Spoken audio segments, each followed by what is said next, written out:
बिस्मिल्लाहिर्रहमानिर्रहीम। अस्सलाम वालेकुम। मैं हूं मोहम्मद समीर। इस वीडियो में बात करेंगे कि अफ़गानिस्तान तालिबान के कंट्रोल में आ चुका है। तालिबान ने अफ़गानिस्तान को तो फ़तह कर लिया है, लेकिन पिछले 24 घंटों से एक सवाल उठाया जा रहा है। वो सवाल ये है कि अब अफ़गानिस्तान के मुस्तक़बिल का क्या बनेगा।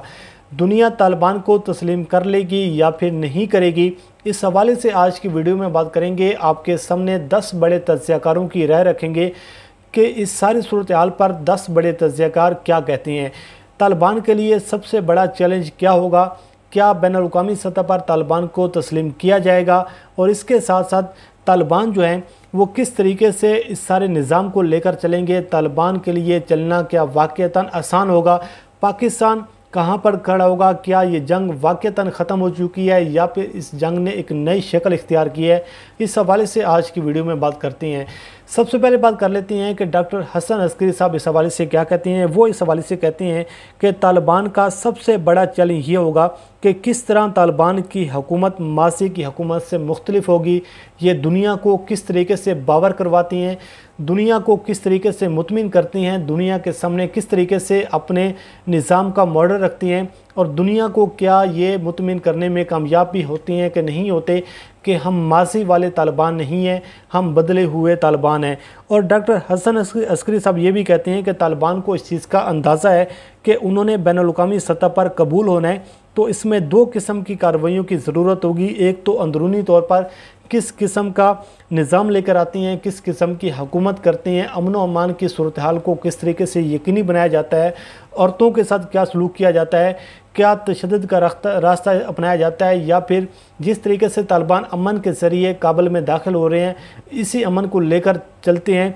तो ये सबसे बड़ा चैलेंज होगा। और ये भी कहते हैं कि अब अंदरूनी तौर पर वो किस किस्म का निज़ाम लेकर आती हैं, इक़्तिसादी तौर पर, मुआशी तौर पर किस तरीके से इस मुल्क को चलाती हैं। तो सारी सूरत हाल जो है ये दुनिया ने देखनी है, और इंटरनेशनल कम्युनिटी तालिबान को कबूल कर लेगी। लेकिन अब देखना यह है कि इसमें वो जल्दी करती हैं या फिर देर करती हैं। लेकिन पाकिस्तान फौरी तौर पर अफ़गानिस्तान को तालिबान को तस्लीम नहीं करेगा, वो इसमें थोड़ी देर करेगा, इसमें थोड़ा वक्त ज़रूर लेगा, और इंटरनेशनल कम्युनिटी का जो मूड है वो ज़रूर इसमें देखेगा। अय्याज़ मीर साहब इस हवाले से कहती हैं कि पाकिस्तान ने अब ये फ़ैसला करना है कि हमने तालिबान को तस्लीम करने में जल्दी करनी है या फिर देर करनी है। और अगर जल्दी कर दी तो यकीनन दुनिया ये कहेगी कि ये तो शुरू से तालिबान के साथ थे, शुरू से तालिबान को लेकर चल रहे थे, और हमने बस ये फ़ैसला करने हैं कि अब हमारी हिकमत अमली क्या होनी चाहिए। हमने उनके साथ ताल्लुकात अपने अच्छे रखने हैं। अमेरिका जिस तरीके से अफ़गानिस्तान में आया था उसी तरीके से फ़रार हुआ है, उसी तरीके से भाग निकला है। जो भी फ़ैसले होंगे तालिबान करेंगे, अफ़गानिस्तान में होंगे और काबुल में होंगे। अब अमेरिका जो है यहाँ से फ़रार हो चुका है, भारत भी यहाँ से भाग जाएगा। लेकिन अब दुनिया को ये देखना है कि हमने तालिबान को तस्लीम करने में जल्दी करनी है या फिर हमने देर करनी है। सुलेमान गनी साहब इस हवाले से कहते हैं कि जिस तरह तालिबान की पेशकदमी सामने आई है और दिनों में उन्होंने पूरे अफ़गानिस्तान को अपने कंट्रोल में ले लिया है, अशरफ गनी का फ़रार होना, अमेरिका का दुम दमाकर भाग जाना, तालिबान कबूल हो चुके हैं। पाकिस्तान, चीन, रूस, ईरान और तुर्की ने भी अब कह दिया है कि मैं बातचीत करूंगा। और आज से 3 माह पहले बरतानिया का वज़ीर दिफ़ा कह चुका है कि अगर काबुल में तालिबान की हुकूमत बनी तो हम अपने मामलात चलाएंगे। तालिबान को अब दुनिया तस्लीम करती हुई नज़र आ रही है। ये तज़्ज़िया, ये राय जो है ये सुलेमान गनी साहब की है। वो इस बारे में कह रही हैं कि पाकिस्तान, चीन, रूस, ईरान और जो तुर्की है वो तो पाकिस्तान को तस्लीम कर ले, वो तो अफ़गानिस्तान को तस्लीम कर लेगा, लेकिन दुनिया जो है वो भी अब वक्त के साथ साथ इसको तस्लीम कर लेगी। जनरल एजाज़ अमान साहब कहते हैं कि जो कुछ अफ़गानिस्तान में हुआ मेरे लिए 2 चीज़ें बहुत ज़्यादा सरप्राइज़ थी, 2 चीज़ें हैरान कुन थी। नंबर 1 ये कि तकरीबन 3 लाख से ज़्यादा फ़ौज थी अफ़गानिस्तान में, जिसको अमेरिका ने तरबियत दी, जिसको भारत ने तरबियत दी, और वो जो फ़ौज है उसने बिल्कुल ना तो मुज़ाहमत की है और ना वो तालिबान के सामने टिक सकी है, और उसने अपने हथियार डाल दिए हैं।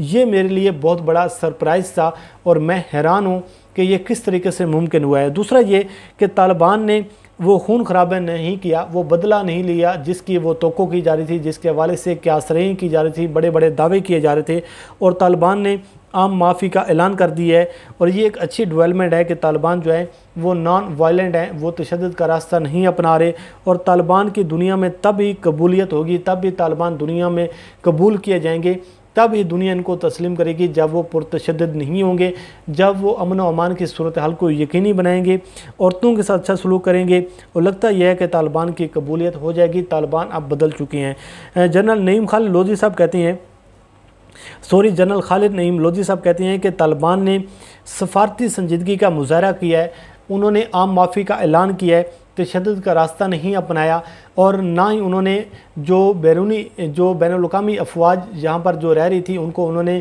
تشدد کا نشانہ نہیں بنایا، ان پر ظلم نہیں کیا، ان پر تشدد نہیں کیا، اور طالبان نے جیسے کابل میں داخل ہوئے انہوں نے عام معافی کا اعلان کر دیا ہے۔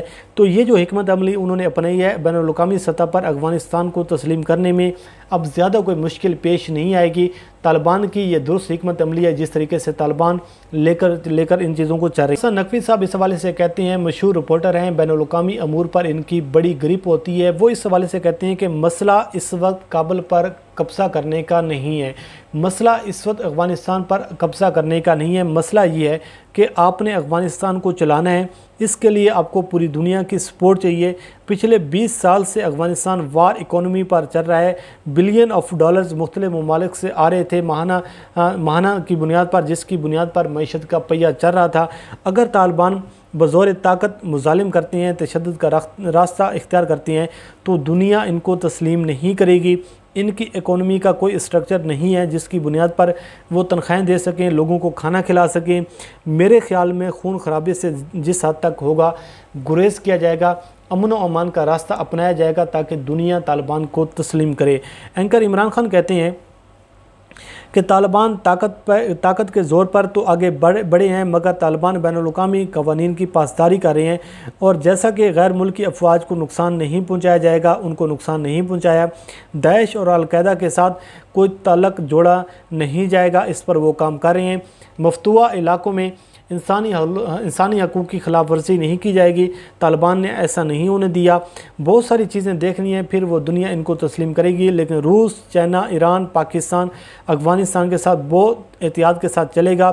ترکی کی طرف سے بھی خاموشی ہے، ترکی بھی پاکستان کے ساتھ کھڑا ہے، لیکن زیادہ تر جو رائے اب سامنے آ رہی ہے وہ یہ رائے سامنے آ رہی ہے کہ طالبان نے اگر امن و امان کی صورتحال کو یقینی بنایا، اگر عورتوں کے ساتھ اچھا سلوک کیا، ایجوکیشن کے حوالے سے پابندیاں نہ لگئی، اور جس طریقے سے ماضی میں طالبان نے کیا وہ طریقہ نہیں اپناتے، تو پھر دنیا طالبان کو تسلیم کر لے گی، افغانستان کی صورتحال کو تسلیم کر لے گی۔ لیکن بالکل صحیح بات کی جا رہی ہے کہ اس وقت سب سے بڑا مسئلہ جو ہے وہ افغانستان میں امن و امان کا ہے، افغانستان کے مستقبل کا ہے، اور افغانستان کو دنیا تسلیم کرتی ہے یا نہیں کرتی۔ کیا یہ جنگ جو ہے واقعتاً ختم ہو چکی ہے یا پھر اس جنگ نے ایک نئی شکل اختیار کی ہے، یہ اب دیکھنا باقی ہے۔ اب دیکھتے ہیں کہ جس طریقے سے حالات دن بدن سامنے آتے ہیں اس سے آپ کو آگاہ کرتے رہیں گے۔ اللہ کریم آپ کا حامی ناصر ہو، مجھے دیجیے اجازت، اللہ حافظ۔